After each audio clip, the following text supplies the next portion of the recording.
Welcome back to some more War of the Chosen, and today we're not gonna play any missions. Today is gonna be the big old class Ramble that I like to do at the end of the campaigns. So we're gonna look through all of our soldiers, and I'm just gonna say whatever I want to say about the classes, the specs, what I think what worked, what didn't work. I will probably also throw in a few tidbits from other campaigns, mostly the previously streamed Global Liberation campaign, just because not everything we've played with here was visible. And there might have been some changes to some classes, etc., etc. We're mostly just gonna go through the list, tabbing through the soldiers as they come. So instead of having the usual lineup where I put all my assaults on the line and then talk about assaults, we have so many classes here that won't work. So we're just gonna go through the list and think about it, talk about it, etc.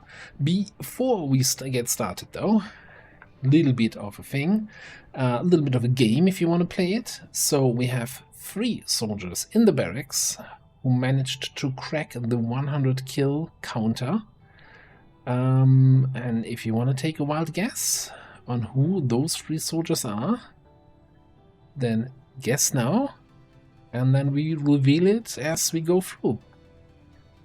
Alright, let's just start at the top, and then we tap ourselves here through the list.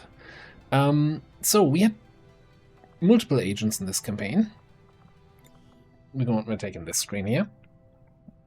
And this is kind of, I want to say, the first time I actually fully played with a sniper agent.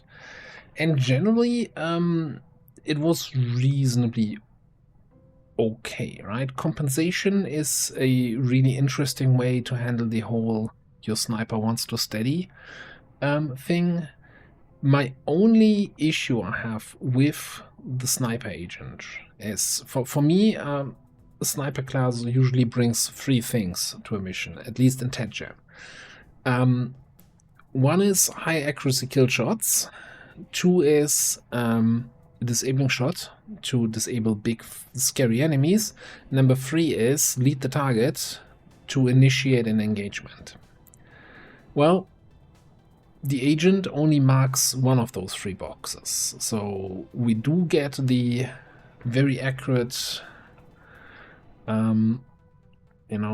steady every turn shots, and the big advantage of compensation is, unlike death from above, it works even if you don't have high ground and you don't need to get a kill to get it.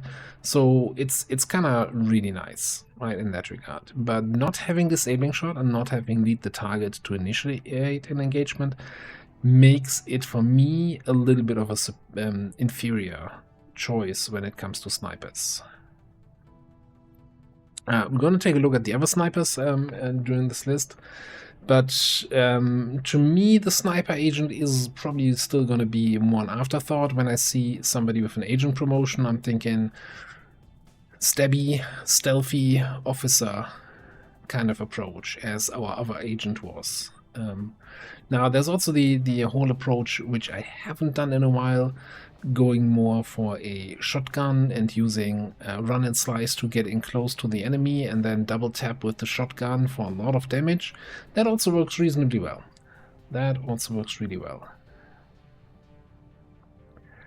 Right, let's go down the list. There's a scout. Well, we also have 2 scouts in the campaign. This guy did the whole officer scouting job, actually scouting as a scout. Silent shot works reasonably well as a reconceal option, similar to what we have on the Hitman with Assassin, right? Get a kill shot with your pistol and you reconceal. Even starting with concealing shot, scout shot, that worked really well. The big problem is pretty much the detection radius. So with Shadowborn being kind of the only thing reducing the detection radius, trying to remain stealthed and not being seen, and so you can do your job, is a little bit tricky. Now you could also just, try to play them more as a damage dealer here in this regard. What very often caught me off guard, I think, is that you don't actually have snapshot, and I'm constantly like, you know, being mobile and then think, yeah, we can't actually shoot here. With the sniper rifle, we can only take a pistol shot now. And that, yeah, probably caught me a little bit more often. So there is snapshot on the tree, and you can play them as a mobile sniper, but then you're not getting the pistol perks. But generally, I'm very happy with the way the scouts performed.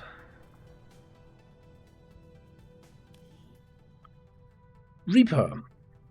Well, we went with the boring Reaper, right? The standard killing stuff with Banish, with Silent Killer, just shooting. And this one looks really, really well.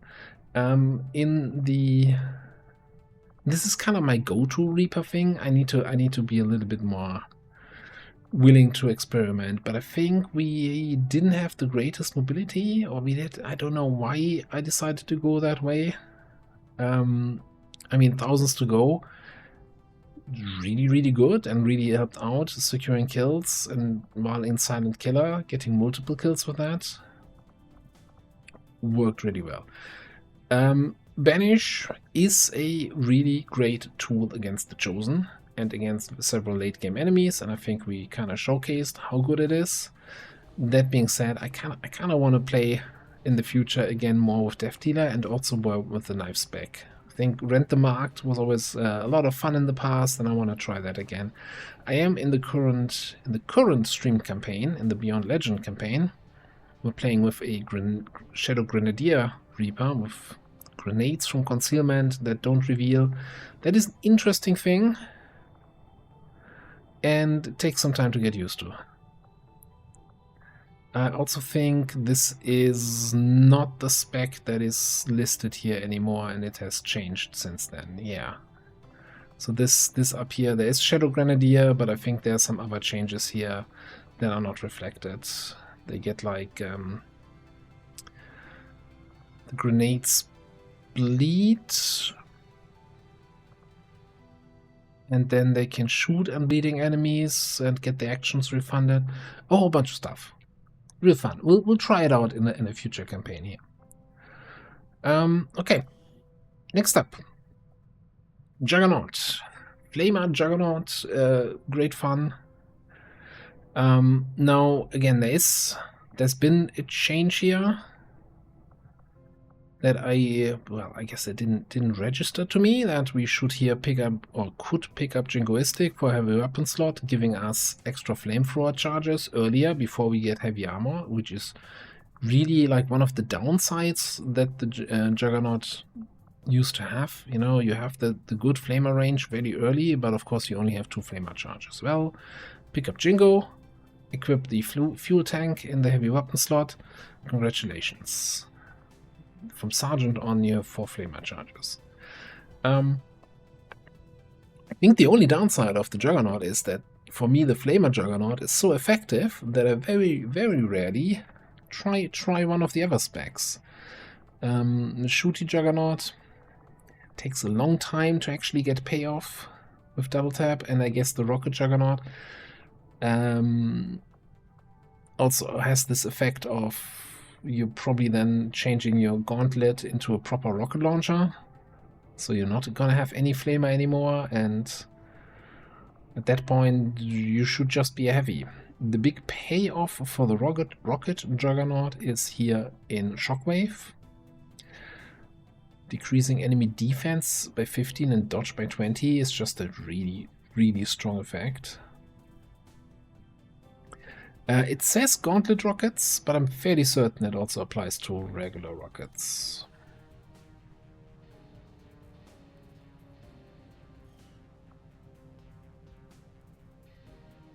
But please correct me in the comments if I'm wrong about that.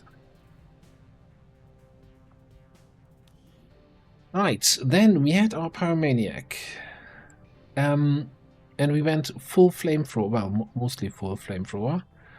And this, like, especially once we got to Master Sergeant, this was nuts. Double time, of course, also working with the whole craziness. So between combustion and thousands to go, and of course attacks not being turn ending. Boom, boom, boom, boom, boom. And didn't we also have quick burn? Where do we get quick burn? Oh, well, I guess combustion is basically quick burn. We basically had like what, 4 attacks or something per turn, in each attack giving us a movement action, even though I'm assuming Burning Retreat is gonna get fixed at some point, that it only triggers once per turn, but currently it triggers each time you attack.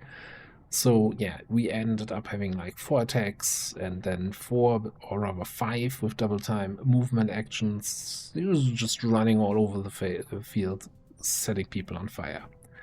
I've never tried a pistol focused Pyromaniac build, and I've never dared to go into the Overwatch build.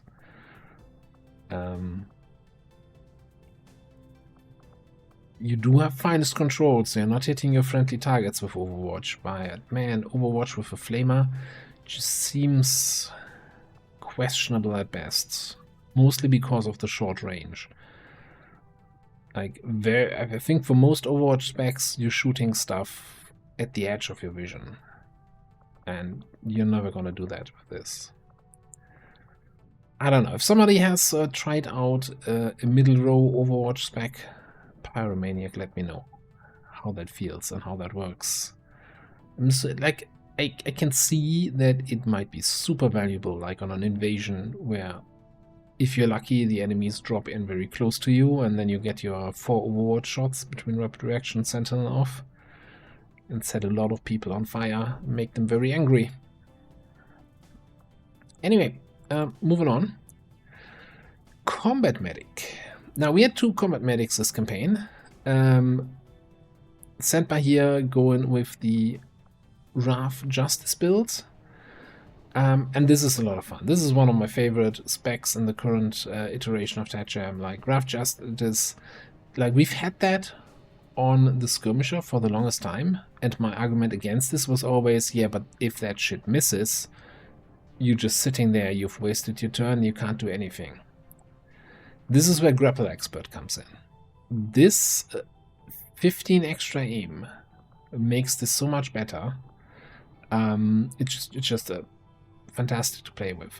There's also, of course, the fact that with the RAF targeting mod, where you can actually choose which tile you want to end up on, that makes it all more reliable. Like, before that, in your olden days, when you rafted somewhere, you would often end up on a tile that you didn't want to end up on, and unless you get a kill and can implacable to safety, you had to waste one of your actions to get to some sort of decent position. So this whole thing, Grapple Expert, dervished and reducing the cooldown of RAF, of Justice, of Grapple, and later on of Reckoning. It's just so much fun to play with.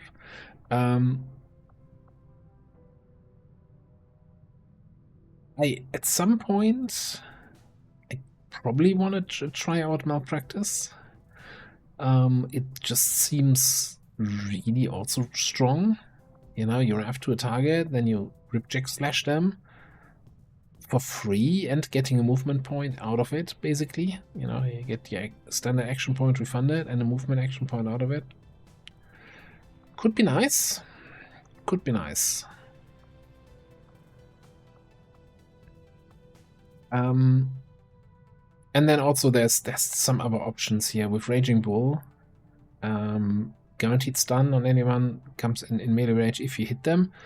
You can combine that with focus. You're giving up a lot of other stuff though. So now our other combat medic, we get to them briefly later, but I will quickly want to talk about this. We tried this scattering blast, automatically getting Overwatch with Skeet Shooter, focus so that this Overwatch guaranteed hits, and then Sentinel, so you actually get 2 Overwatch shots, and it just felt very underwhelming.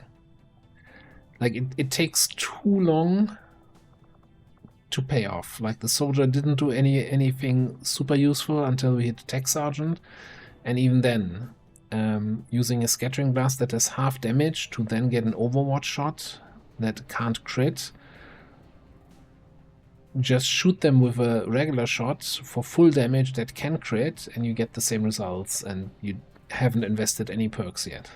So, especially combined to or compared to something like Close Encounters, I should say, you know, most of the time, if you can get in range to do a scattering blast on an enemy, you can probably get in range to get a good Close Encounters shot. So,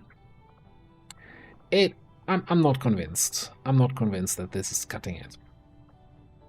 Moving on. On our other scout, in this case, going full sniper, and here we have, you know, hitting all the checkboxes. We've got the lead the target for the engagement, we have the disabling shot, we have the high damage, we have the high accuracy with duck and cover, plus of course then open fire for an engagement, so also not relying on high ground. Really like this, and this felt impactful. Now, when we initially leveled up, I kind of quickly regretted my decision and said, oh no, you know, going for bandit and going for the auto sniper was kind of dumb. If you take double tap, then both shots benefit from lethal and from AMF. In retrospect, yeah, you know what? It was still really good. Like, sure, we can't split our shots, but this thing hits like a truck. And I think bandit is probably the best way to use the auto sniper. Like, the typical other ways are, like on the hunter, you have running on empty, so if you move, you automatically reload.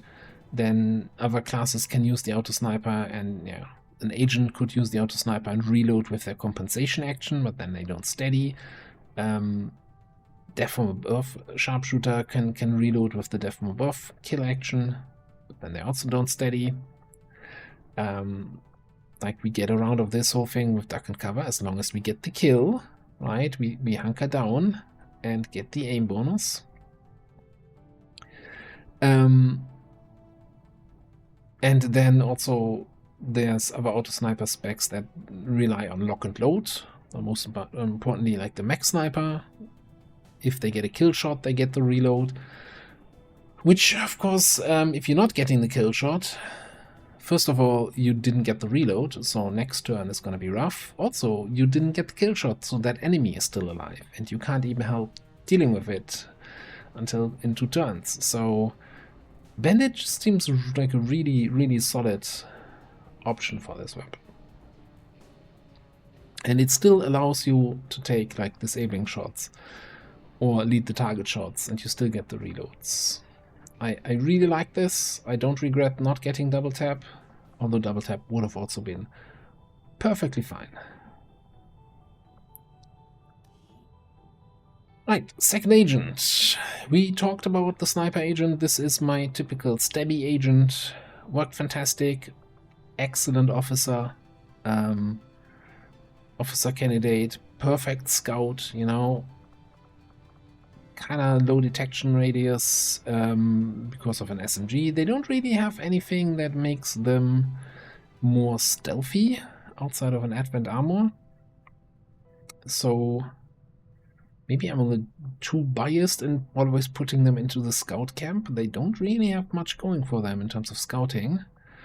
They're probably getting out-scouted by Hitman. But it's still really solid, and also doubles up as a really good hacker, even though not with a gremlin, obviously. Talking about really good hackers, Hijacker. I've recently started picking up more Perfect Plan for failsafe over Supercharge. That means you only get 1 full override permission, which is really rough, but you get to try it out way more often, you know? Because you don't, I'm fairly certain, if you fail, you don't lose your charge on full override. I hope I remember that correctly. Other than that, again, excellent, stealthy-ish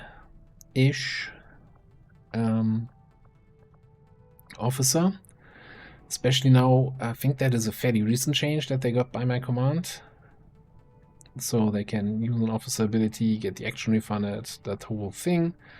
Lots of supporty stuff. There is somewhere here a shooting spec that I've never really tried. And there's definitely some other abilities that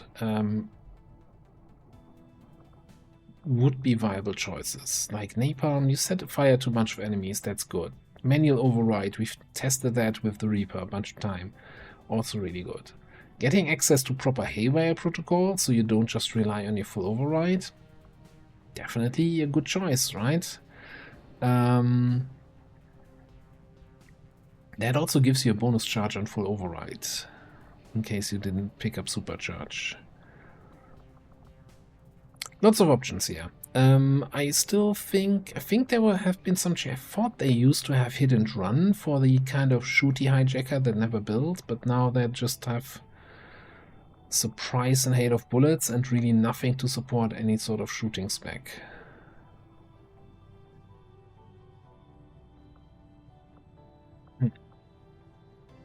Anyway, I think there's a few things that could be kind of improved, like when we're looking at this sticky bomb versus recon versus low profile.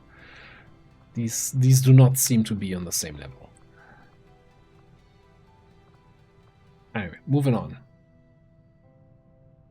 Next sniper, in this case our survivalist. Survivalists usually suffer a little bit from not having any kind of reliable steady weapon mechanic until they hit Master Sergeant, right? They get traverse fire then they can shoot and then steady, as opposed to like a Sharpshooter who gets death from above at the start and then can get a kill steady each turn. So they kind of fall off a little bit on the aim department, kind of mid-game. Now we had the incredible luck to have death from above here in the XCOM row, which really then was helping out. I think I picked that up fairly early. That was helping a ton. And then once we got to reverse fire, suddenly we can take 2 shots as long as we get the kill shot with the first shot. No restriction, no like double tap every other turn. No, every turn we can take 2 shots. Of course we don't get to steady in that case, but hey, you can't have everything. Then again, we have our usual sniper tools, right? Disabling shot, lead the target, and we can always complain when fearsome doesn't work. I like the survivalist. We also had the second survivalist. I think we'll talk about him since it was such a different spec when he comes around. Alright, combat engineer. We went with offensive grenades because we really liked offensive grenades, and also we got a very early laser grenade in this campaign, and you know, grenadiers really took advantage of it. We also had shockwave on him. We already talked about how good of an ability that is. Like, this was just wonderful to see. Good fun, and man, the Cosmo grenade launcher. I don't even know, like, this is the first time I actually built this in this campaign, and it's like, why have I never built that before in any of the other Modgem campaign I played? Or Tetgem, Requiem, whatever. Really good fun. When it comes to combat engineer, there is definitely a viable kind of support grenadier spec with combat drugs and even combat stimulants. That's 30 aim that you give everybody in the smoke cloud. That's really strong. So kind of a support grenadier build is here, and you can actually also almost ditch the grenades completely and turn them into a ghetto assault, because they're one of the few classes that get access to slam fire in their default tree, and this is an ability that can go really nuts. Like even like shockwave, sure, Tetsu grenadier, but man, this could have been an awesome killer instinct slam fire. Ooh, that would have been really good. And close encounters also for some multi-shot in turns where you're not run and gunning. This would have been a really, really deadly shotgun trooper. Well, the mobility sucked. But hey, yeah, that's a very flexible class. Can fill multiple roles. Like it a lot. I don't think it feels overpowered. Yeah. Moving on. Well, if you said, I'm sure Vendrell as the Ranger is one of the 3 people that got more than 100 kills, you are correct. And if you said, I'm also sure that he's probably the one with the most kills in the barracks total, I think you're wrong. No, I think you're wrong. He's not. But yeah, 105 kills out of 29 missions. It's the Ranger stuff, right? I often use them to finish off a target, and then implacable move to a new position, and then shoot somebody else, and rapid shoot somebody else, and especially in the Tet Jam version with thousands to go also, they're shooting 4 times every single turn. And that's a lot of shots. They are very accurate with that. Just a kill confirming machine. Not much else to say. I do like Overwatch Ranger, although I wish Killzone was actually working correctly. I do like the good old Sword of Ranger, but it's a stat thing, right? With average mobility and good aim, we just go for shooting or overwatching. In this case, shooting. Now, Sharpshooter. So this was the first time since the rework that I tried out the holo target, and I think I gushed about this a little bit already in the Cygate episode. Like this worked really well. I'm not 100% convinced that it's a perfect officer candidate. Like I even think that you could be a non-officer and just contribute with the holo targeting, and that would be strong enough. Now, if you have super high aim, like we did here, of course you want to be officer. Like the lead by example value we got out of him with his 116 aim was insane. Like some people had like 20 extra aim on their shots because he was in range. There were certainly a few missions where I didn't play him close enough to the team, so he should always be close enough to get most people into the lead by example radius. If you can get that done, hey, they get like, let's say, conservatively 15 aim from lead by example, then another 15 late game 20 aim just from holo targeting. Everything just gets 100%ed all the time. It was good fun. 10 out of 10 would holo target again. Even though, of course, Sharpshooter, Death from Above, brings all the stuff that I want to have, brings the lead to target, brings the disabling shot, brings steady weapon from DFA. Wonderful. And yeah, there's a snapshot build, whatever. Well, I already said we got a very early laser grenade in this campaign, and our Demolitionist really took advantage of that and got a lot of kills with that. And thanks to Needle, we didn't destroy too many corpses. I'm still, on the fence whether Master of Improv or Advanced Blasting.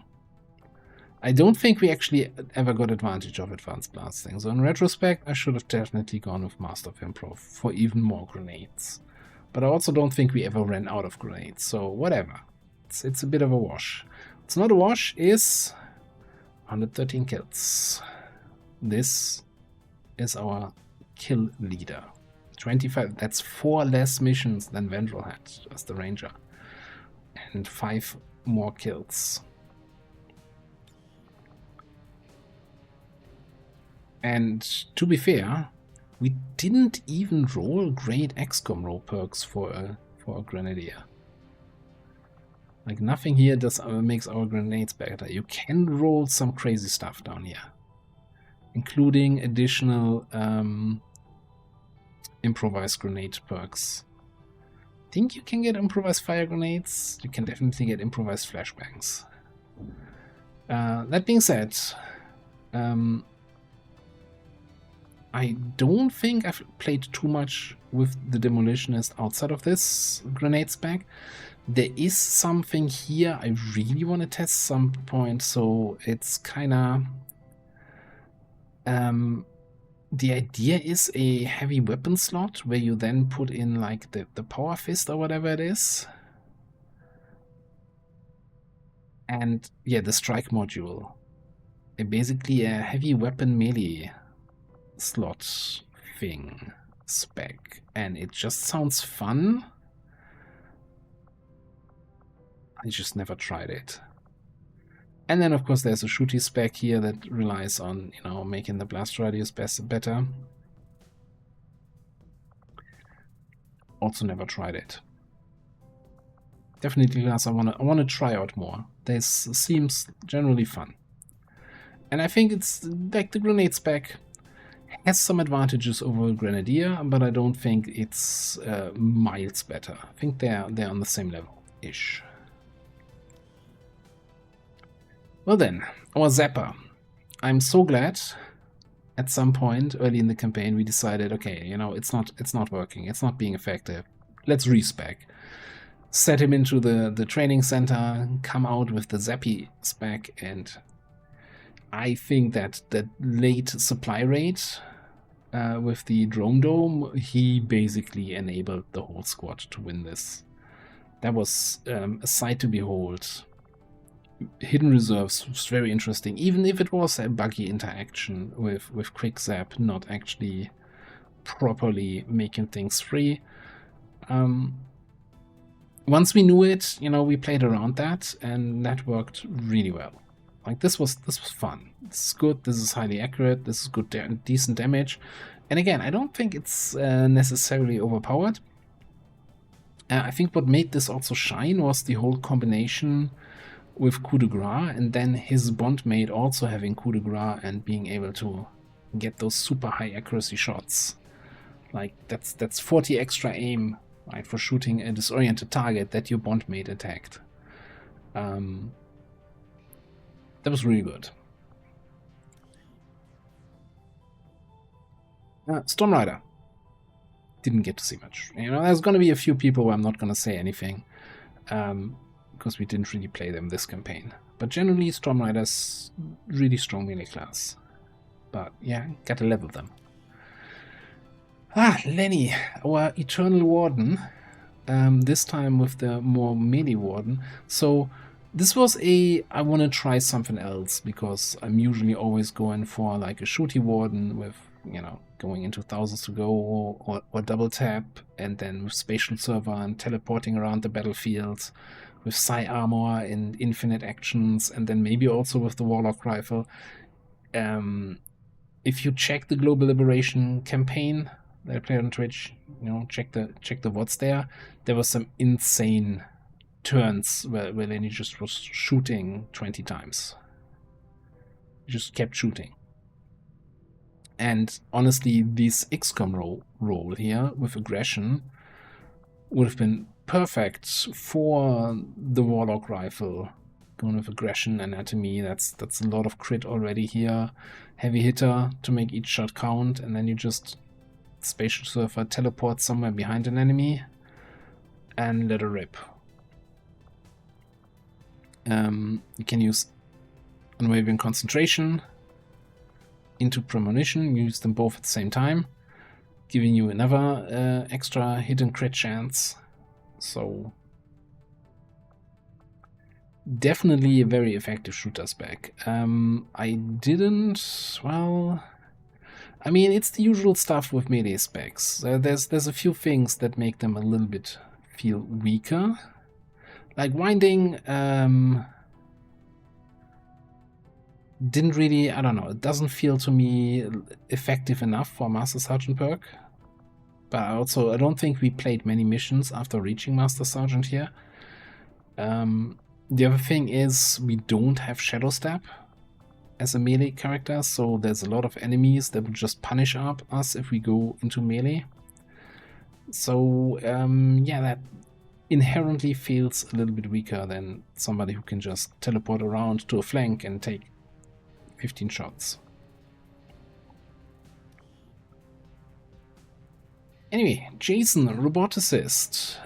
This is a fun class. And again, I think this is one of the excellent classes that has probably 3 different paths that you can go, and they all are viable in their own right. Right? You have the shotgun path, which we took here. Then you have this robot buffer thing, although I think the deployable drone and deployable robot feel very weak to me. But if you team them up with maybe a buildable unit or maybe with a spark, then the whole mechanical supremacy and hotwire protocol giving extra actions to max feels really strong. I mean, you can also just full override something or haywire something, bring it on your team, and then buff it and give it extra actions. So that middle row-ish works really well. And then alternatively, you have a well, officer, light. I mean, I guess grenade airdrop is the only thing really officer stuff. Acid mine. It's more like a gremlin utility. Gremlin utility build. I haven't really played with those perks in the bottom row too much, if at all. But yeah, in this campaign, that I was really liking the shotgun spec, and the great advantage of this shotgun build is you're in the middle of the action, you're getting a lot of kills, you're stacking up the hack bonus from disassembly, and makes your haywire protocol actually fairly reliable. So yeah, I like this, and I'm looking forward to playing this some more. Yeah, that's the wrong button. This button. Oh boy, do I need to talk about the Geneva and the grenade spec? I've been complaining about this every time we had him on the mission, and sometimes even when we didn't have him on a mission. And I don't think even getting to Master Sergeant and having Devastation would make this feel more impactful. I'm not sure if it's the... So there's multiple problems, right? The grenades kind of don't do a lot of damage, right? So both gas and the acid grenade do very little initial damage. And, well, they do have a big radius. The dot damage alone is not going to kill anything. It also doesn't disable enemies, right? The fire grenade disables and does a lot upfront damage. But you get that fairly late. Then you have the reduced throwing range because you're hand throwing grenades. You don't have anything giving you extra throwing range here. Unless I'm missing that. So you're limited by that. You can also only throw 1 grenade per turn. Fastball, 5-turn cooldown allows you to throw 2. I think they need at least combat, what is it, combat engineer or whatever it's called, that gives you a grenade slot and makes your, makes your grenade throws not turn ending. That they need that. And I'm not even sure that's enough to make the grenade spec viable. Flamer feels really strong. We had a Flamer Geneva on a couple missions, and that felt really good, even though they were really underleveled. I've not played with a Rocket Geneva yet, and would have to test out how that feels. It's...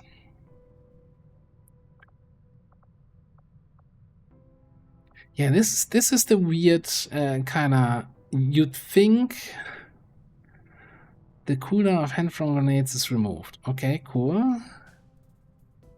But I can't get it with Master Engineer. So if I want to go for grenades, I need Master Engineer. Well, yeah. Anyway, moving on. Also, although something removed your cooldown anyway, right? We didn't have a cooldown on throwing. We could throw multiple stuff with fastball. Well, I don't even know. Commando. We tried support Commando with combat drugs and sting grenades and didn't really play around too much with it. I still think it's a viable officer spec. It just kind of had better officers most of the time, so we ended up not bringing Jet to many missions, so he's underleveled, so he gets to go on fewer missions. You know, it's a vicious circle. It's a vicious circle. I still think it's like any officer class, you know. By my command is fantastic, like it just screams officer. Then we also really lucked into scouting report here. This would have been a really solid, good officer. The problem often is, for officers, very often in the squad you have two, in a way, non-combat role. Your officer and your scout. Your concealment scout who just stays in stealth and doesn't contribute. It can really help, or I think it really pays off, putting these on one soldier. So, you know, with your hijacker or with a scout or a shinobi, a hitman, an agent, you know, all of these do the scouting and are decent officers at the same time. So it was basically, you know, whenever I was looking for an officer and saw Jet, I'm like, okay, but then I still need a concealed scout, and most of my concealed scouts were officers, so it was weird. Here, our heretic. Now, obviously benefited from the fact that he was one of the early soldiers in the campaign, but first of all, 108 kills. This is our third soldier and third and last soldier that cracked the 100 kill counter. Second of all,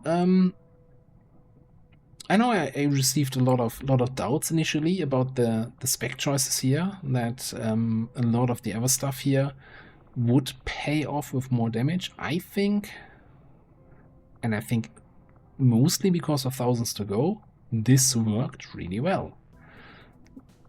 Thousands to Go, you just have to set it up, of course, that you get the kills. But hey, we have Shadow Step as a melee class, so we can go in there. We can basically attack whatever we want, and as long as we get the kill, we can, with Thousands to Go, attack again and keep our focus up, thanks to Superior Aptitude, which allows us to use all these special attacks way more often. So I think this worked really well.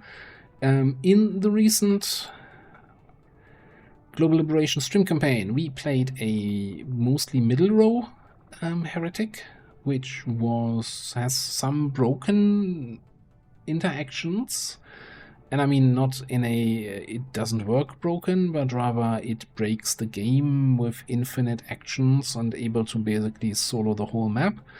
But that was also fun, and I didn't abuse it too often. And then what a lot of people always, you know, tell me to build, it's like, you know, no, go for Haunt, you know. Then anything you shoot with a pistol gets stunned thanks to, you know, lethargy, because then once you get Haunt, you basically fire twice at them, so they get stunned for full action, and yeah, that's okay too. I think we have a second heretic in the barracks, we built that way, and then we never brought them on any mission though. Why am I? I'm clicking out of this. Alright. J&K, our Crasher. So we got the Crasher rework, right? Which came in, I think, mid through the campaign, I want to say. And I really like that. The Crasher in my current stream campaign was one of my first Master Sergeants.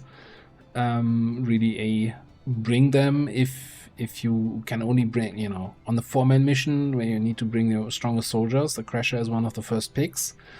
I honestly don't particularly know how in this campaign Jane Kelly ended up not even reaching Master Sergeant. I think there must have been something either injury related or stuck in a haven and forgot about bringing her to missions, or some bad luck with the bondmate,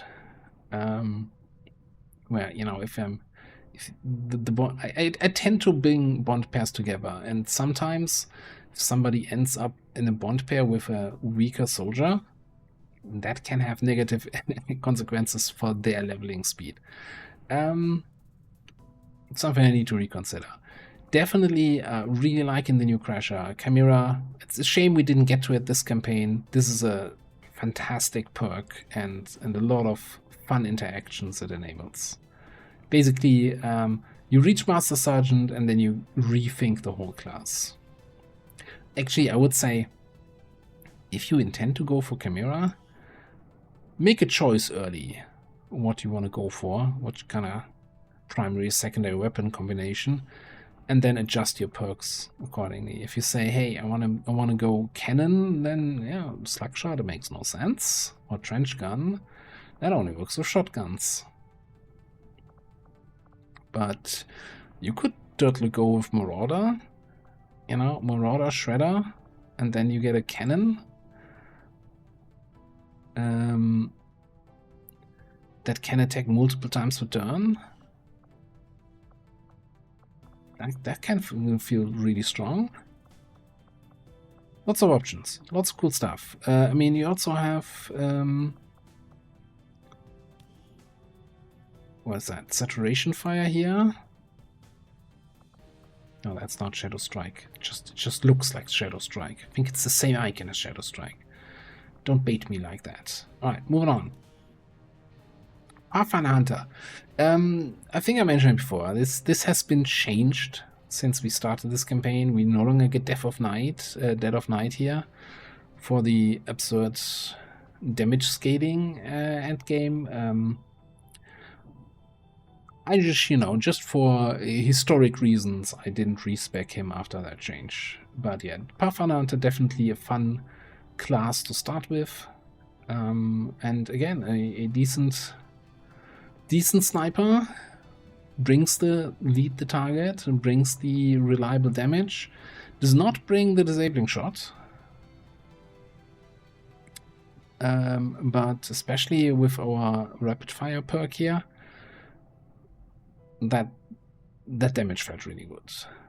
And once again, I think this was my first campaign playing with Pathfinder Hunter, and I'm already thinking, yeah, if I get them another time, I can totally see a grenade focus spec. They get really early sting grenades.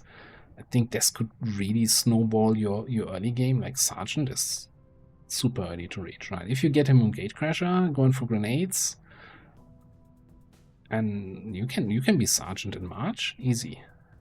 I mean, getting the kills with the grenade spec is a little bit harder, but still. Then you have sting grenades, stun everything before even priests get immunity to that.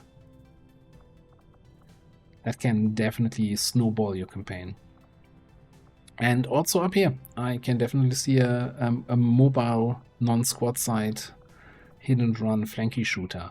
I just think this spec suffers a little bit from hit and run being this late, and so the payoff for the flanky shooter style is coming relatively late, because the rifle has a wide damage range. I think the basic rifle is like 2 to 6, so you kind of need that second shot from hit and run to actually confirm your kills very often.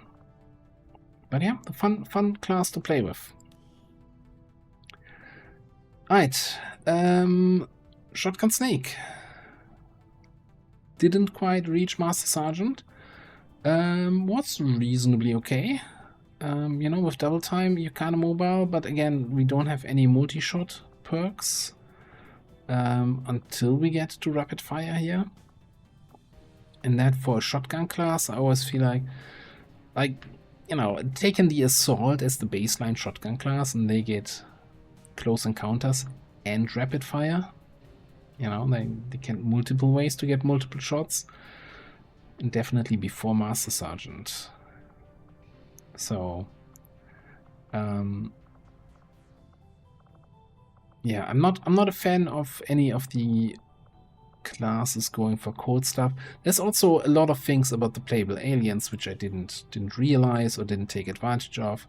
Right, we can also go for a rifle spec, right? They have a rifle outside of a shotgun, so you don't have to rely on a shotgun. You can do some rifle related stuff, maybe from a bigger range.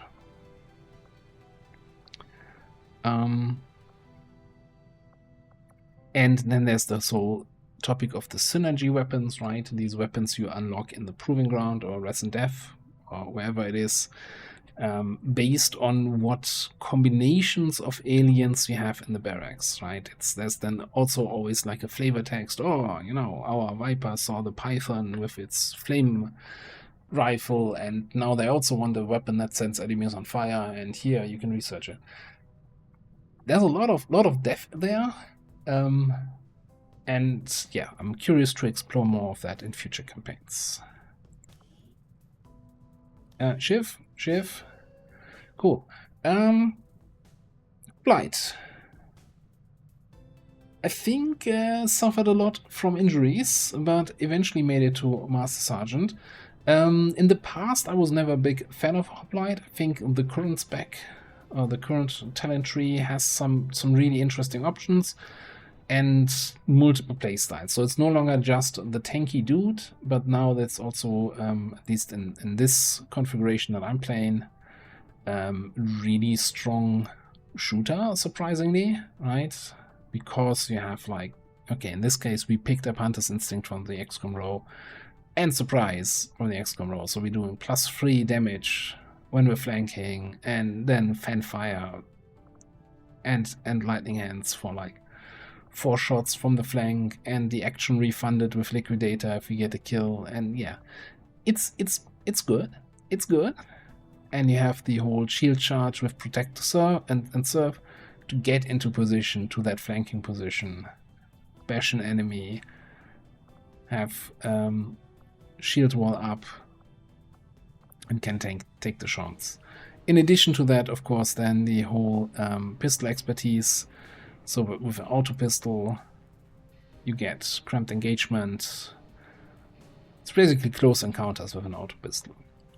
Now, it suffered a little bit, I want to say, from the auto pistol change that came in recently, where the range penalty was significantly increased, but then you got the high crit chance. I don't think we had enough missions really with that change to see if there needs to be any change in terms of how we equip or how we build this character. And I'm not saying this is the only way to build, like this is the one that works for me really well. I mean, you have strong skills here, right? Disabling shot at Sergeant is a very early, probably too early to actually need it, but hey, it's good. You have some melee builds here with Bloody Knuckles, Shield Trauma, Whirlwind for repositioning stuff. Reflex bonus actions after you get shot at, so probably something very defensive possible with double time, high mobility spec. Like we could, if we would have had one, equip that pistol that gives us the Liquidator perk. I don't think we ever really finished the research on that. And then we don't need to pick up Liquidator here, I can pick up double time for more mobility. Lots of stuff, lots of options. I like the Hoplite. There, I said it. Stop going out of the screen. Okay. Oh, man. There's so many classes still to go through, and we're almost 1 hour in already. All right. Stormtrooper. Look, we've had so many campaigns with Stormtrooper. I don't even think there's anything else I want to say. Outside of, yeah, I'm still always going for this spec. And deal with it. I don't think I'll ever build a grenade Stormtrooper, but that's just a playstyle thing. I don't think they're weak. And a lot of people, you know, always pick up Total Combat whenever they see it. And then there's also this whole argument that I always have to make 4 close encounters over Marauder. But it's just working out for me, and I think we've been really, really effective with her.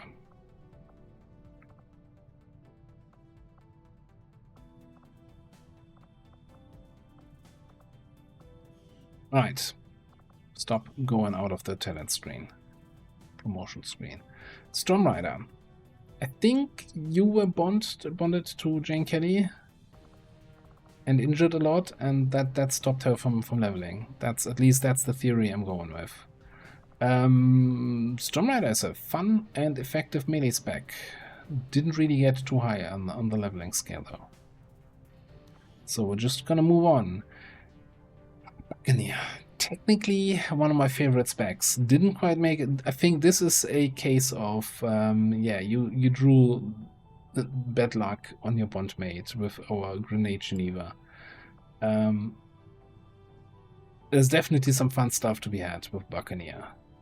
Like, Buccaneers can have insane turns where it seems like they're soloing the mission, you know? You go into the enemy group with Burry Blade, you kill somebody, then you lightning slash to the next guy, shoot them with a shotgun with a bit, and then move to another guy and scorch cutter them, and then somebody else shoots and you dogpile, finish them off. Like, getting 2, 3, maybe even 4 kills is not impossible. And then when everything's on cooldown, you're just sitting there twiddling your thumbs, or you can't go in again, you know, because I'm greedy and I'm not picking up Shadow Step. Can't really go in there. Yeah, greedy for damage with Keen Edge over concentration, which would allow you to attack mutants and stuff. There's a lot of things you can do here. A lot of interesting ways to play the spec, and also a lot of things in the XCOM role that enable one or another playstyle. So yeah, I really like this. Never go for finishing stroke. Never. Grenades just delivered via rockets. Fantastic. Fun times. One day, I'm gonna make a Fire in the Hole Rocketeer for pinpoint accuracy with your rockets. But man, giving up on the extra rocket slot that is granted by Jingo is just such a high price to pay. But pinpoint accurate rockets is kinda nice. Yeah, I mean, it's still, for me, the heavy is the prime rocket class, and if you're building a heavy for anything else, then I would say why? Why? Suppression heavy? What? Moving on. Shinobi. We tried the whole Boltcaster, Dead of Night, single high damage. Honestly, it's a fun gimmick. I think I'm just a melee Shinobi enjoyer, and I guess the big advantage of this spec is that you have this super stealthy guy, right? 20% from Lightfoot, another 25% from covert. That is, there's some significant detection reduction.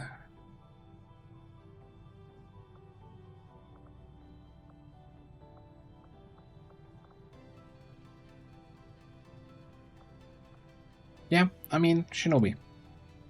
We had so many Shinobis in the past. I'm not even sure there's anything else I can say that I haven't said before. Always interesting to try out something new, though. You know, for me, the melee Shinobi is like my go-to, and trying out something completely new that I haven't tried before is always interesting. And that's what I like about this game, you know, giving you these new options all the time.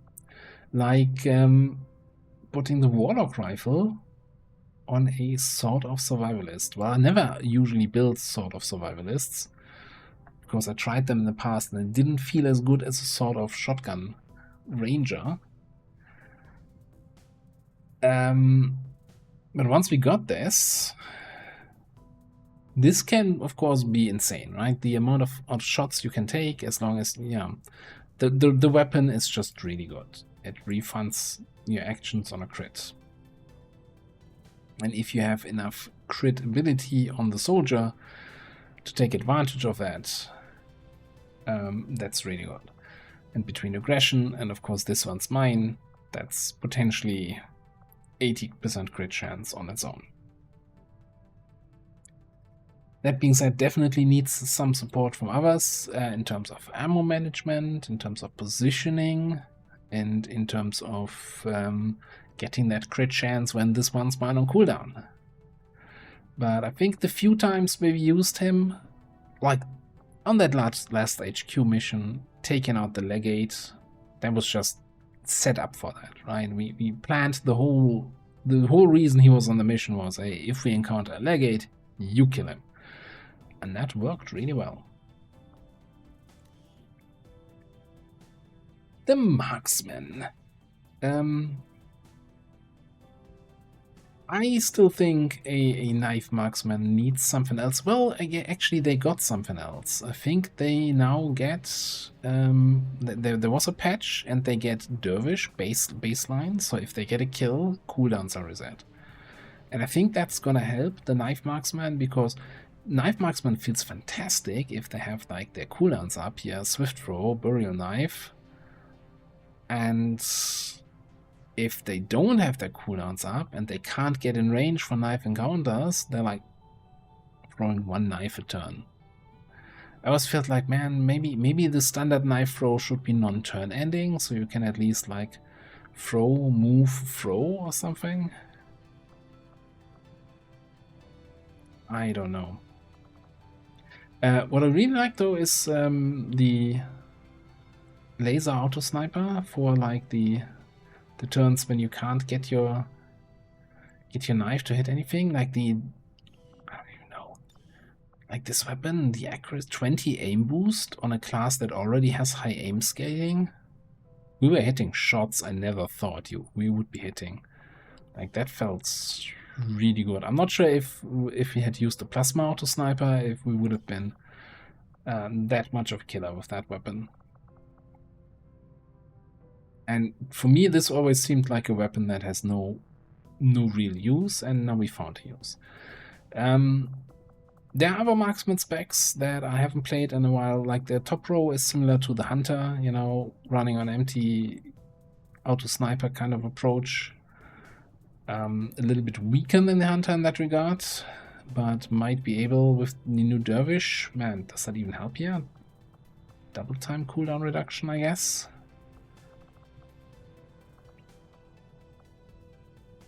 And then the whole Overwatch stuff.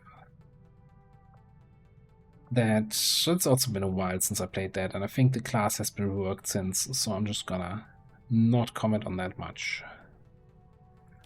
Alright. Rook, Bonk. Didn't read Master Sergeant, but I like this Overwatchy Rook spec. I haven't really played around with the other Rook specs lately. So another class on the big pile of wanna play them again, wanna try out new stuff.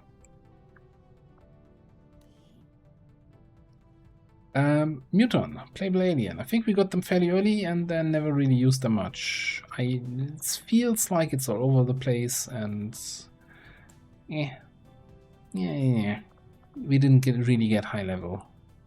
But even we had a Master Sergeant Muton in the Global Liberation campaign, and there was never like a mission where I'm like, oh, I think I should bring the Muton to, you know, make us able to say to win the mission. It's more like, yeah, okay, I guess we can also bring the Muton along. So it's not really a carry, not somebody who can win the mission for the team. But it's, you know, decent, and Mad Bomber is fun, although it can also be very frustrating. Alright, come on, we're almost through. Arsonist. We played with Arsonist before. I think there's not much new to say here. Set stuff on fire, run around a lot, flamethrower suppression, blow everybody's ears off, wonderful stuff. There is maybe something to say about how valuable are the other perk choices here, but honestly, maybe I haven't played around with the other specs enough to have a strong opinion about it one way or the other. So we're just gonna move on. Oh, the Keeper. I am a big fan of the Keeper rework. The old Keeper was really a character, you got them from that first Retaliation, right? They were always coming in as injured, and if you had a mech foundry up at that point, in they go, chop chop, mech sniper. The reworked Keeper is so much fun. Like, I really like the officer build with all the, you know, resupply ammo and, you know, multiple commands via combat presence and via regular command. Manual override is a fun ability to use, you know, trying to get the most value out of it. I also really think the shooting stuff really works. I mean, even here, we went for almost a full officer build and then picked up Cool Under Pressure to take advantage of rapid reaction, and again, fairly high aim, also getting the lead by example benefit out of it. It just, you know, all works together. And we have somewhere in the barracks Den Mother with the sniper spec, which also was really, really effective. So lots of fun stuff to be had, and also the flexibility. Regular rifle, SMG, if you just want to do officer stuff without any shooting whatsoever. Sniper rifle, because why not? There also as a sniper, yeah, we did the whole steady hands with the Requiem sniper rifle shenanigans. It feels good. It feels actually very strong, and I think there's a good reason that original design is that you get one keeper from that one specific retaliation mission, the first retaliation mission, and that's it. Like, it's a class a little bit designed around the fact that you're only supposed to have one of them. I think removing that limitation of only having one keeper is probably a bad idea. I mean, we had two in this campaign, but, you know. Infantry. So normally my infantry is usually a kind of shitty ranger, right? So this is not what I normally do. Like, normally on my infantry I would go kind of marauder, paramedic, into whatever, and then then shooting sharp, cyclic, quickstep, chain lightning, which is like also kind of a jack of all trades, master of none kind of thing, and hoping that you maybe get locked on so you can be a shitty ranger. Here we went with focus for that guaranteed overwatch hit, and it worked actually reasonably well. Now this stuff here, man, I'm never sure if I just stopped using it because it wasn't effective, or if I forgot about that I had it and that I should have been suppressing more. But I think at a certain stage, you just have more valuable actions than suppression. Even with focus, which, you know, it's guaranteed to hit then, if the suppressed target moves. But the problem is often, what if the target you're suppressing doesn't move and they just shoot back at you? Yeah, you have like 25 aim reduction, or whatever it is, from suppression.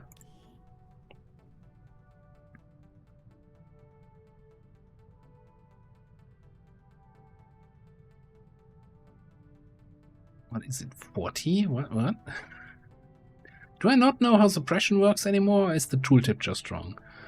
Reduce the target's aim by 15 for a turn, and an additional 25 for as long as the target is suppressed. Right?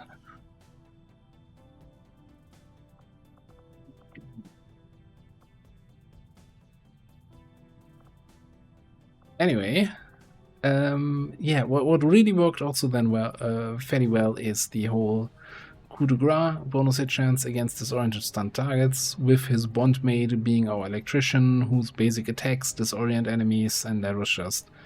what mission was that? The alien facility, I think, where we took a lot of advantage of this. Definitely worked really well. And yeah, like, it's the whole thing that I might have to look... I mean, I do a lot of bonds, but really then making these specs benefit from each other in that way. You can't always do that, but it's something I should keep in mind a little bit more. Stop going out of the promotion screen. Hitman. I already said I like the Hitman as a scout officer a lot, even though, you know, corrections here. Wasn't even an officer. He was just fulfilling the scouting role. Could have easily trained as an officer. Assassin seems like a really, really strong reconcile option. And also you know, very, very solid damage dealer between Hunter's Instinct, Surprise,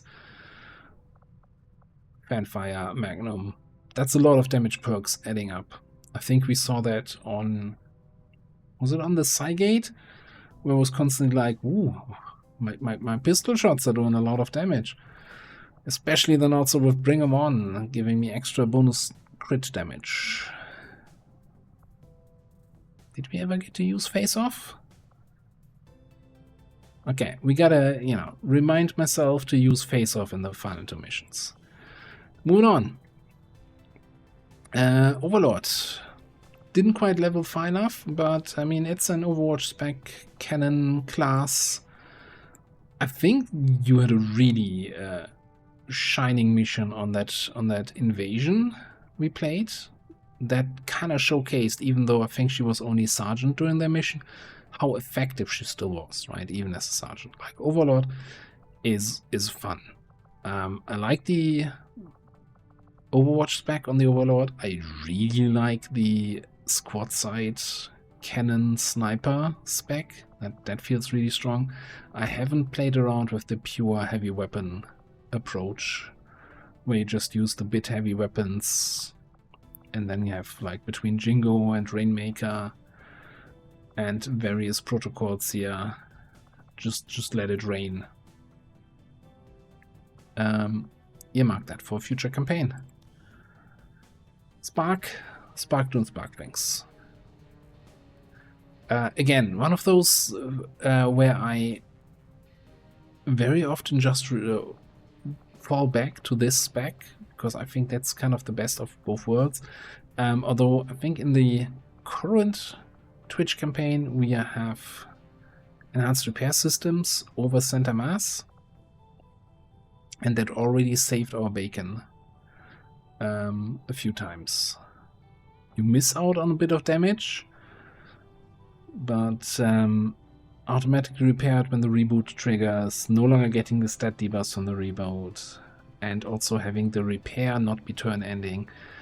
Those are just really good perks if you actually get shot at, and we get shot at surprisingly often. Yeah, Sniper Keeper. Strong sniper class, and hey, look at that. We have disabling shots, we have no lead the target, but we have that sniper overwatch, I think, somewhere here. Long watch, wasn't there a sniper overwatch? I think she got that, I don't know. Well, either way, it works as a strong sniper class. But man, it's such a good officer class that it's hard to give up on that. I don't know what I'm gonna do with keepers in the future, in future campaigns. Kind of probably depends all on your stats and also on your roster. And yeah, and I guess you could do some Overwatch stuff, but man, just I wish one day Killzone is gonna work properly again. And then I'm gonna build everybody who can get Killzone into an Overwatcher with Killzone, and we Killzone everything in the campaign.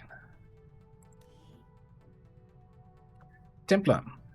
I don't think the whole Liquidator pistol approach worked. We came into this campaign. I had a campaign with a Thousands to Go Templar. You know, we saw how good Thousands to Go were on the Heretic.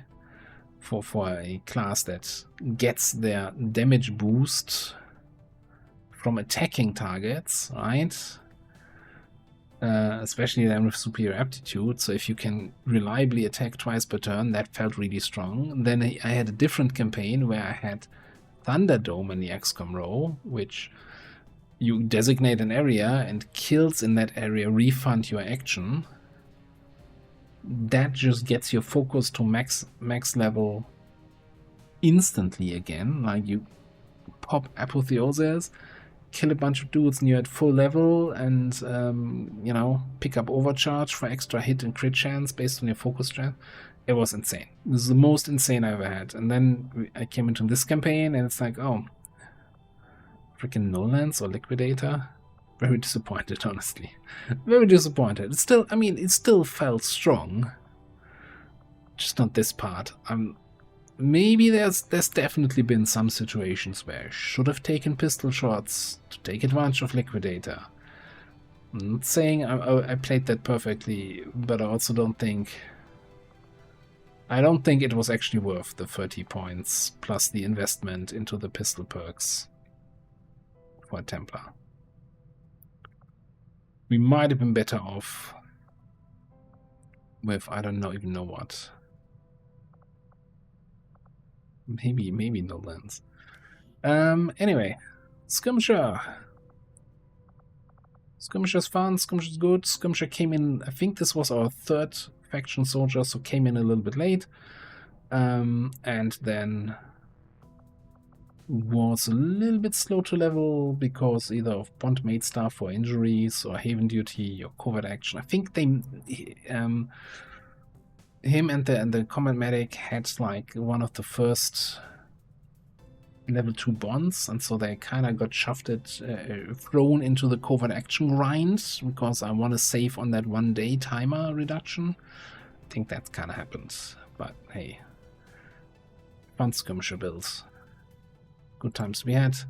On that note, yeah, Raft Grapple. I need a skirmisher with grapple expertise, like the combat medic gets, to play with that again. Future campaign. Biobarrier Trooper, I think been on 1 mission. I just say this thing, we had in the current Twitch campaign, Biobarrier Trooper was our starting advent unit and one of the first people to Master Sergeant. And it's basically one of the carrying missions kind of category. So that's been really fun.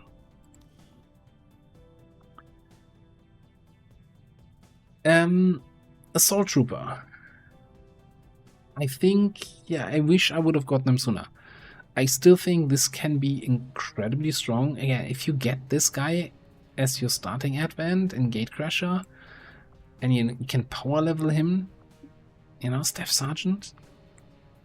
I want to say you can get that in April easily on your starting aid. Improvised laser grenades, that can again win you missions fairly easily. And we know that his upgraded grenade launchers get insane aim range bonus, right? They're like, here's a mortar, not a grenade launcher. We unfortunately never really made it to Master Engineer to get the instant action grenade generation. We never got to play around with radiation grenades. I guess not having access to biggest booms by default can be a little bit rough. I don't know. I don't think I've played enough around with this class to actually see how good or not good it is. One thing I want to note though is we do have a Slamfire build here. With Lightfoot, you know, if you have the right perks, you can make them probably into a fairly strong shotgunner. Although Close Encounters is your only multi-attack. You're not gonna have run and gun if you pick that up. And do you have enough crit chance actually for... I mean, yeah, you got this one's mine and close and personal. If you can get next to somebody, trigger Slamfire, you should have 100% crit.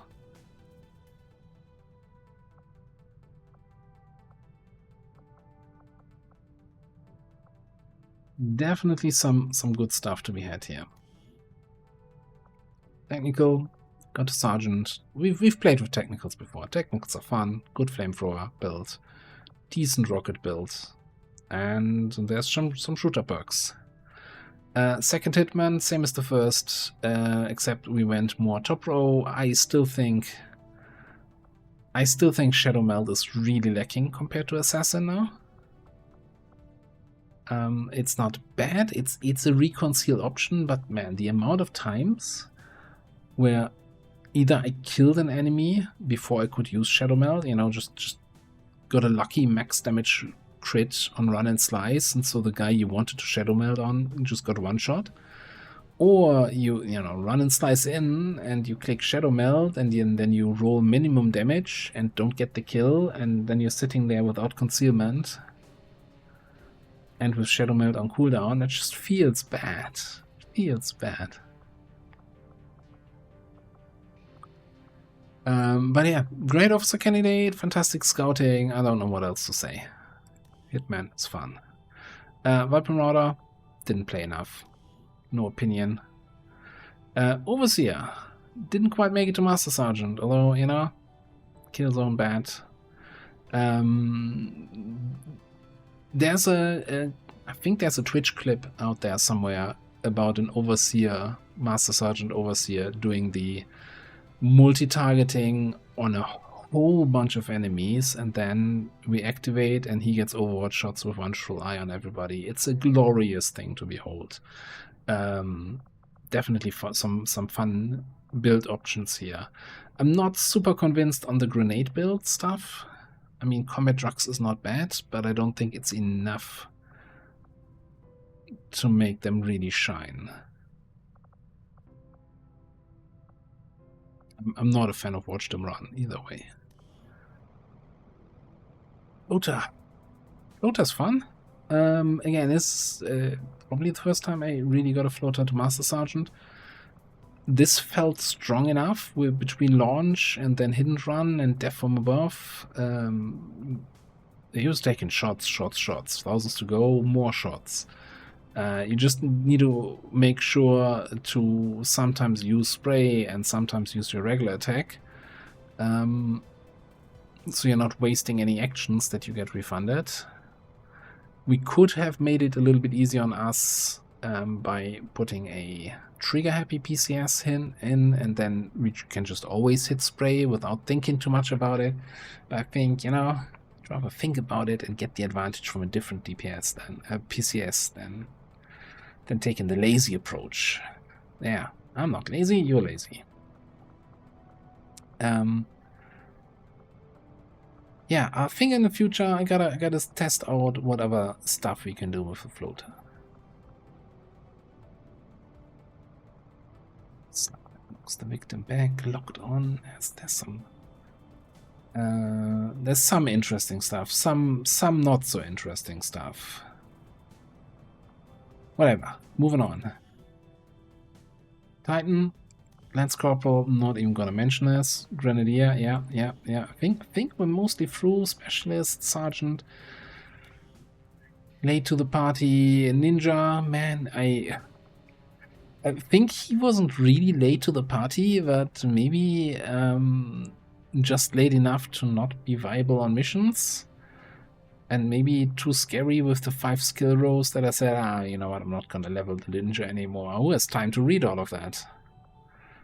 So we're just gonna quickly move on to our psionics. We had multiple psionics. I think we got at them a little bit later than I would normally like to.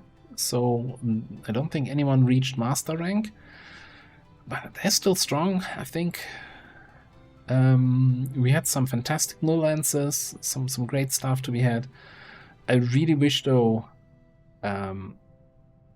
when you get to train psionics and you have the 3 skills as options, if one of those skills is a requirement for a different one, the description should just say it there. The amount of every time I went back to what do I need for Void Drift again? Oh yeah, we need doesn't even list it here anymore. What is it? Soul Steel? Okay, so the moment you have it, it doesn't even list it here anymore. Hang on. You don't have it. Yeah. There it says, requires ability Soul Steel. Why is that requirement now removed? So if I'm looking here, it's like, no, Void Drift can just be trained. And then I train a different psionic, and I wonder why I never get offered Void Drift until I look in their tree, where it then says, No, you need Soul Steer. Okay, this is all the prereqs on the psionic skills. Suffering a little bit from an interface problem. Technician. Fantastic sniper. I'm currently trying out a support spec technician, not 100% sold yet. And I'm not sure about a scouty supporty technician. Hacky technician, I don't know. I like the sniper spec, even though we never got him to Master Sergeant. Like, I've played with this top row builds. It's really strong. It is incredibly strong. Especially then once you get chilling critical. So you apply Bitter Frost, then Frost Snap applies Bitter Frost, and then if you use Bitter Frost ammo, then each shot, as long as it crits, applies 3 stacks of Bitter Frost, which is an instant freeze. So once they get here to White Death, that basically replaces Frost Snap, only costs ammo. It's a single non-turn ending shot, single action, so they can take 2 shots per turn that freeze enemies if they crit them. And hey, they can crit fairly well. 15 crit here, another 15 crit there. 50 crit here if we need it. It's a monster. I really like this. But yeah, this campaign we didn't quite get it high enough. Alright, second Geneva. Yeah, we said this is fun. This is damage. This is actually kind of a little bit nuts. Python didn't get to play around with it too much, but also really an alien that I think is very, very effective. And no, you cannot train them as officer, even though they have bomber command and officerish skills with focus fire, but they can't be officer trained. They can do, combat presence, bomber command, scouting report, focus fire. They're like an officer that you bought at Walmart, right? Talking about Walmart officer, no, you can actually officer train. Even though there is, like, this list somewhere here, it says they have quick study and they train officer skills 50% faster, but they don't actually have quick study, and so it's not working. But I think it's being patched soon-ish. But yeah, they can be a capable officer. By my command's always great as an officer ability. But I also really like this kind of semi-mobile shooty support build, right? So we holo target and shred enemies. We shoot, we move, we shoot, we move. Occasionally war cry, and occasionally move some more. Don't think we got to play around with Liquidator too much. And then, yeah, I guess the XCOM role kind of told me, hey, I want to be moving, take relocation servers. Again, second campaign, and I played actually with this class, so I haven't tried out everything just yet. Definitely some interesting choices in here. McHeavy, I don't think we took you on any missions, maybe one mission. So I'm not gonna comment on this. We tried our mech assault with the Requiem cannon blaster thing and then trigger happy PCS, and that worked actually fairly well. I like that. It's not an assault, but it's a decent mech. I like mech assaults. And there's different, like in the Global Lib Twitch campaign, we had a melee focused assault build with an emulator, flamethrower weapon. That was also fairly effective. Right, moving on. Interest of time here. Holy crap, this is getting too long. Mech Sniper. Awesome, fantastic. Relies a little bit much on the I need the kill shot to get the reload, otherwise I'm going to be useless next turn. But if you can set up those kill shots, they're really, really good. I mean, once they get to traverse fire, this burden becomes a little bit less. Like if you don't get the kill shot, cool. You just use your second action from traverse to reload. If you get the kill shot, even better, use steady weapon. It's wonderful.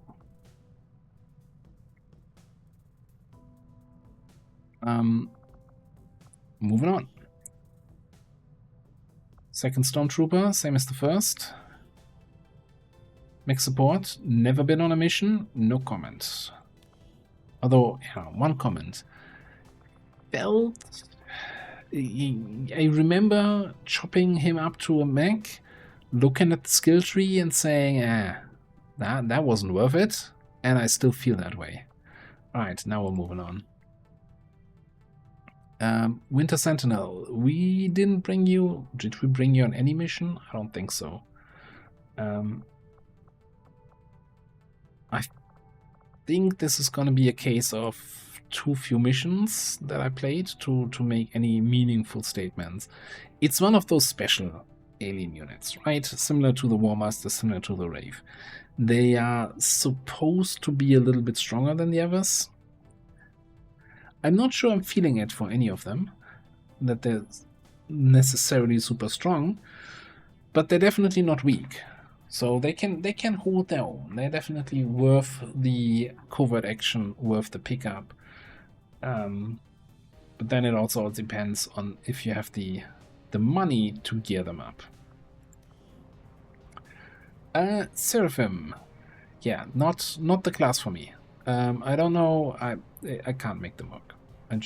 No. This is just doesn't feel impactful enough to me. The whole sacrificing your own health for abilities stuff is just not. I think the cost is not in line with the payoff for me on that class. I'm not saying I'm playing them perfectly. I'm probably barely playing them at all. But yeah, no, just moving on. Gunner, never saw action. Moving on.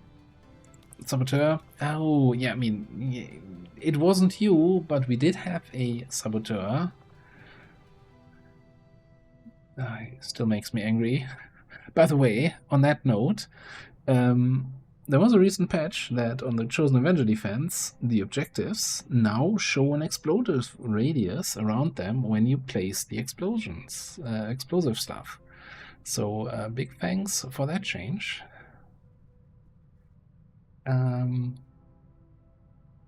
Guess I complained loud enough or polite enough.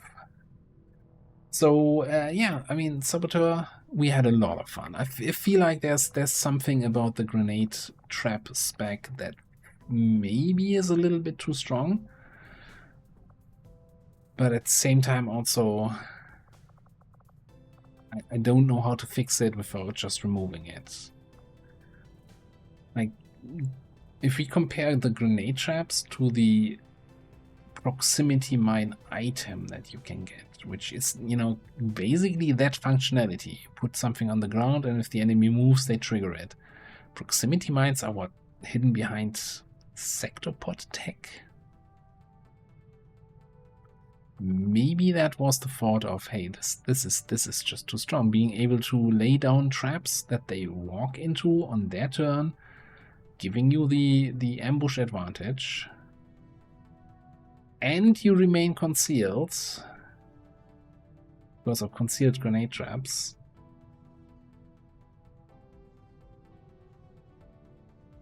And because you just damage them all, you're also shutting down any yellow alert actions. It's just, I don't know. Like, it's so much fun, but I also realize it's so brokenly strong.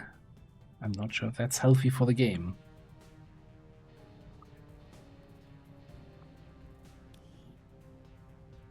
Second Heretic, Hornspec, never saw a mission. And then Marksman, Overwatch spec, never saw a mission. Wraith, Relocation Servo, Shooty spec, never been on a mission. Berserker, I think we had one mission, maybe two, with the Berserker. Yeah, I haven't played enough with the Berserker to actually really have an opinion on that. They're definitely They're definitely a chunky boy. Let's put it that way. Sectoid, did we have you on many missions? I don't think we had you on any missions, so we're just gonna move on. Same thing for you. Fields, yeah, shoot your frost tech. With... Yeah. Did you have squad sight? Was that with... Yeah, high ground. Squad sight and wood ground. Sniper with a regular rifle.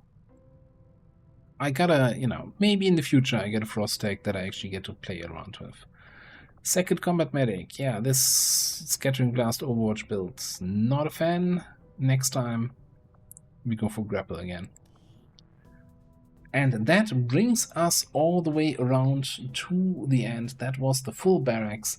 For completeness sake, we're gonna have a very brief look at the memorial, where we see our saboteur, Denny Boy. Oh my goodness. Is this... Okay, the top row is kind of broken. There were actually 4 soldiers that broke the 100 kill count in this campaign. And one of them died fairly early. Imagine what his kill count would have been if he was still alive. Well, rest in peace, Dan. Great photo. Lost to nearby explosion. 106 kills. Alright, on that note, we're gonna end it here. Thanks for listening to my rambling all the way through. So yeah, in the next couple days, we're gonna have the Network Tower, and then of course Waterworld. And then I'm gonna do a little channel update video telling you what the next campaign is gonna be, because hey, the end of one campaign is just the gate to start a new campaign. Thanks for watching. I'll see you next time.